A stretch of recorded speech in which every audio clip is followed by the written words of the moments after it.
Bonjour et bienvenue, c'est la cuisine des Louchas. J'espère que vous allez bien, les amis. Aujourd'hui, je partage avec vous une idée d'une galette farcie à la kefta, sans four et sans pâte, prête en 5 minutes chrono. J'accompagne cette galette d'une salade complète qui peut faire l'objet d'une recette à part ou pour accompagner la galette, ainsi qu'un dessert à la fraise et au yaourt, découvrant le menu ensemble. On commence par la préparation de la galette de kefta sans four et sans pâte. On commence par préparer la farce dans un premier temps. Alors dans une poêle antiadhésif, à mettre les oignons coupés en petits dés ainsi que le piment et les poivrons grillés et les laisser risoler pendant 5 minutes en mélangeant de temps en temps.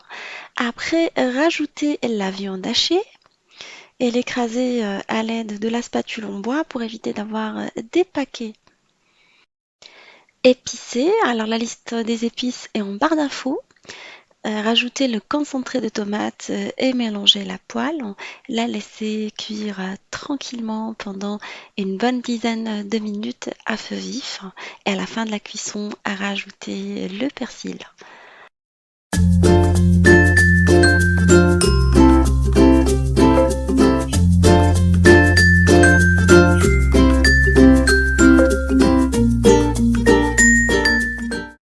Nous allons préparer un mélange qui va nous permettre d'attendrir la galette tortilla. Alors, je vais prendre du lait. Je vous laisserai les mesures utilisées également en barre d'infos, de l'huile de table ainsi qu'un œuf. Et je vais battre tout ça comme si je battais une omelette classique.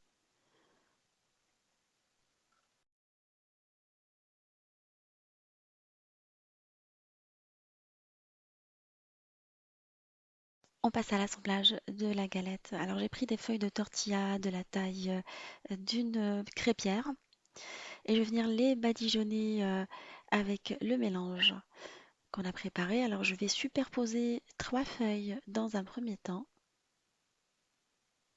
À chaque fois, je badigeonne et j'essaye de bien les assembler, les superposer, je veux dire. Comme vous allez remarquer, on va faire uniquement les 2 premières feuilles qu'on va venir badigeonner. La troisième, on la laisse comme ça, enfin, sans rien du tout. On va venir transvaser la farce dessus en la tassant et en la répartissant partout. Je vais parsemer avec du fromage râpé. Alors j'ai pris du mozzarella, sinon vous prenez du cheddar ou prenez le fromage de votre choix.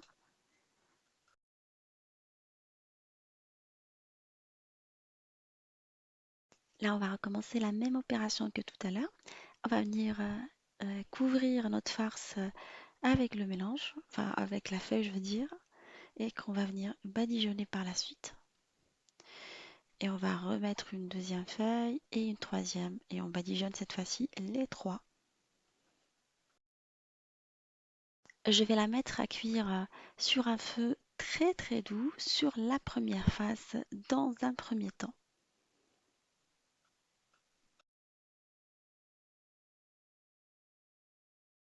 Je l'ai laissé pendant une dizaine de minutes. Alors je rappelle que le feu, il est vraiment très doux. Et la plaque, j'ai oublié de vous dire en fait, que je l'ai bien beurrée avant de superposer la première feuille. C'est important de bien la beurrer. Et là, je l'ai transvasée pour la faire cuire sur la deuxième face. Et je vais venir la beurrer à nouveau.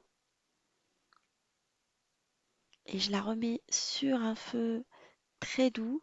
C'est important ce que je vous dis, sinon elle va cramer et les feuilles, on va pas avoir le feuilletage nécessaire, je veux dire.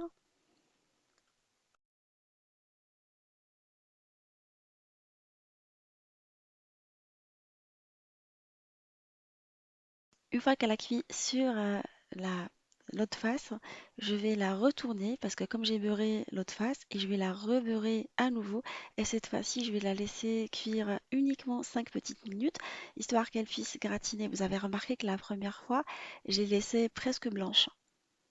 En fait, je la fais cuire à chaque fois 2 fois de chaque face. Je recommence avec la même opération que tout à l'heure. Comme je vous ai dit, la cuisson à feu très doux garantit le feuilletage et la cuisson des autres couches. Sinon, vous allez avoir une galette qui n'est pas très bien cuite. Pendant la cuisson, n'hésitez pas à la retourner avec les doigts comme je fais et appuyer dessus. Et voilà, ma galette est maintenant prête. Je vais la découper en petits morceaux. Ainsi, je pourrai servir tout le monde.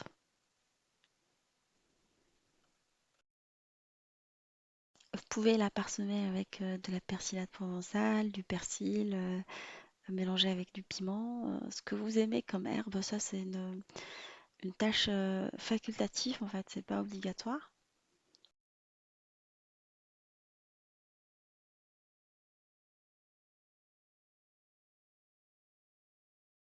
On passe à l'assemblage de la salade, qui est très très rapide à réaliser. Du moment que la pomme de terre est déjà cuite, moi ce que je fais, c'est que je la cuis la veille et je la laisse dans le frigo. Elle se conserve jusqu'à 3 jours, la pomme de terre, je veux dire. Sur un lit de salade, je vais venir, que j'ai dressé dans l'assiette de présentation, je vais venir râper, ou plutôt réduire en spirale des crudités. Alors je vais utiliser un outil que j'ai acheté, un ustensile chez Alice Délice. Il réduit les légumes ainsi que les crudités en spirale. Vous pouvez avoir des grosses spirales comme vous pouvez avoir des plus fines. Alors je vais faire le concombre ainsi que la carotte. On peut les manger comme des spaghettis. On a déjà eu l'occasion de l'utiliser dans des recettes de spaghettis de légumes.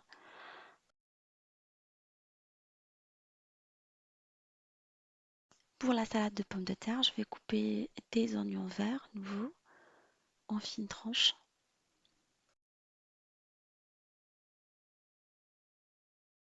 On prépare également une vinaigrette avec du vinaigre, de l'huile qu'on va rajouter progressivement à un mélange de vinaigre et de moutarde. On va saler et poivrer, c'est ma vinaigrette habituelle.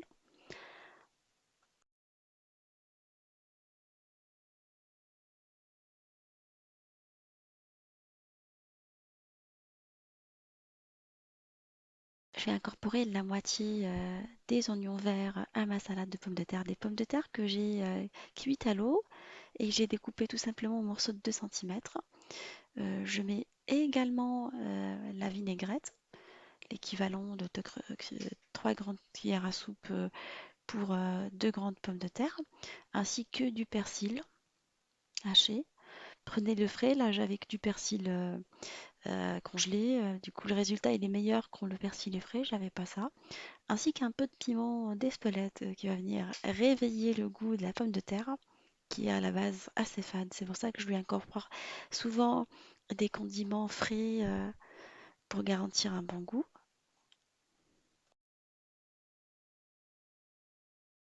Et on va venir l'adresser dans l'assiette de présentation, dans laquelle on a déjà mis le lit de salade ainsi que les autres crudités.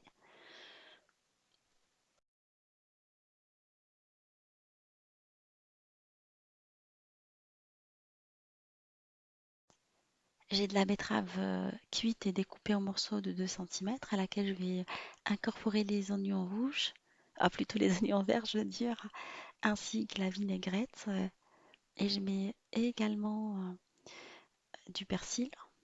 C'est une petite salade rapide également, idéale pour l'été. Moi, comment dire, les betteraves, je les achète sous vide déjà cuites qu'on trouve dans les rayons de légumes en grande surface. Même au marché, on les propose maintenant parce que c'est important de gagner un peu de temps. On essaye au maximum de trouver des petites astuces pour gagner du temps. Et je vais venir dresser ma salade dans l'assiette de présentation. Comme je vous ai dit, c'est une salade qui peut constituer un plat complet toute seule en fait.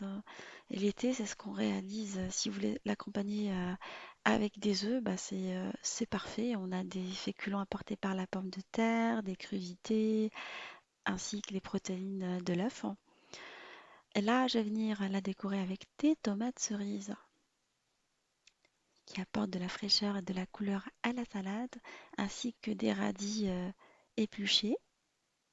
Je vais venir arroser les crudités avec la vinaigrette parce que je ne les ai pas encore assaisonnées.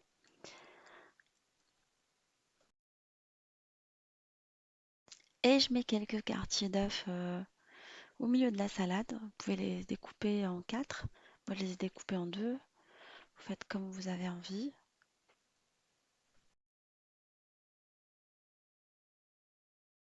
Je réserve la salade au frais et je passe à la réalisation du dessert à la fraise. Alors, je vais venir découper quelques fraises en petits morceaux, en brunoise. Là, je vais mettre les fraises découpées dans un bol avec du sucre et de la fleur d'oranger. Si vous aimez bien la fleur d'oranger, sinon vous mettez tout simplement du jus de citron ou vous les laissez juste égorger parce qu'ils vont lâcher leur jus tout simplement avec du sucre. Moi, j'aime bien la fleur d'oranger, c'est pour ça que je l'ai incorporée à cette recette. Et là, on passe à la réalisation de la couche biscuitée. On les laisse de côté au frais.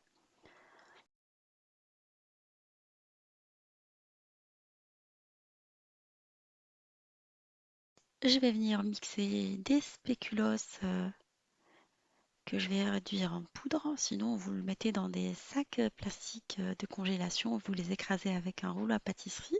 On a déjà eu l'occasion de réaliser des recettes similaires avec.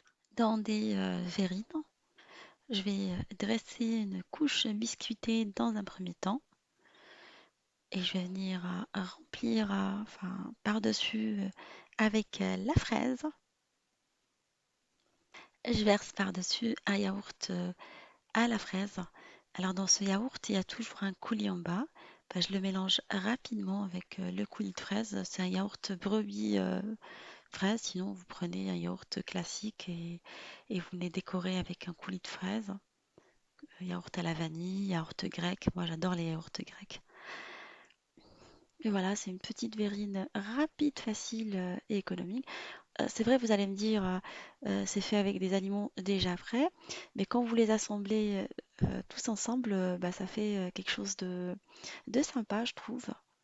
Voilà, ça fait, quand vous mélangez avec le yaourt, comme je vous ai dit, au coulis de fraise, ça fait comme un dégradé de couleur. Là, on passe à la présentation finale de notre menu estival. Alors, on va découper la galette.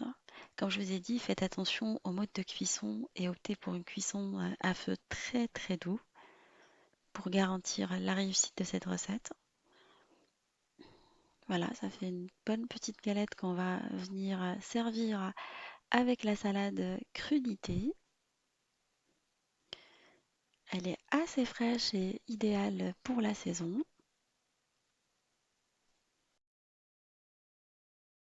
Et on finit en beauté avec le dessert hyper bon. Moi, c'est des desserts que j'apprécie particulièrement, surtout l'été.